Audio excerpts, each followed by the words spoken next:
அமைதியா இருக்கும் பொழுது அவதூறுகள் அடிகள் எல்லாம் வரதான் செய்யும். அதெல்லாம் தாங்கி தான் அரசியல் நம்ம செய்யணும். நான் வந்து பர்சனலா திருச்சி போற ஹைவேல தான் ரூம் போட்டு தங்கியிருந்தேன்.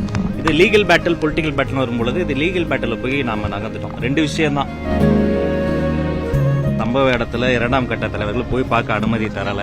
நான் வந்து பர்சனலா திருச்சி போற ஹைவேல தான் ரூம் போட்டு தங்கியிருந்தேன். இது லீகல் பேட்டில் பொலிட்டிக்கல் பேட்டில் வரும்பொழுது இது லீகல் பேட்டில் போய் நாம நகர்ந்துட்டோம். ரெண்டு விஷயம் தான். ஒன்னு ஜஸ்டிஸ், இன்னொரு peace. Peace is the ultimate form of justice. அப்ப அமைதியா இருக்கும் பொழுது அவதூறுகள் அடிகள் எல்லாம் வரதான் செய்யும். அதெல்லாம் தாங்கி தான் அரசியல் நம்ம செய்யணும். இந்த மக்களுக்கு நீதி நிலைநாட்டப்படணும். தலைவர் நீதி வெல்லும் சொன்னது கூட அதுதான். பாதிக்கப்பட்ட மக்களுக்கு நீதி நிலைநாட்டப்படணும். அதற்கான ஒரு அமைதியான பாதையில நாம் இன்னும் இந்த பாதை தான், இந்த அமைதி ரூட்ல தான் நீதியை போய் தொடும். அதற்காக தான் நாங்க அமைதியாக. கட்சியினுடைய தலைவர் தவிர்த்து பொதுச் செயலாளர் உள்ளிட்டவர்கள் வந்து தலைமறைவா இருந்தாங்க அப்படிங்கிற ஒரு பெரிய திரும்ப சொல்றேன். இதுல பெரும்பாலான பத்திரிகைகள் என்கிட்ட பேசிட்டு இருந்தீங்க.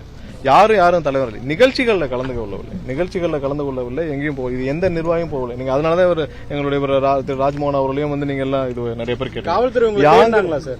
இல்ல எங்கேயுமே யாரும் தலைமறைவாக இல்லை. நிகழ்ச்சிகளில் கலந்து கொள்ளவில்லை. அது மட்டும் தான். கண்டிப்பாக மக்கள் சந்திப்பு எங்களுடைய தலைவர் எப்பயும் போல இருக்கும். நன்றி.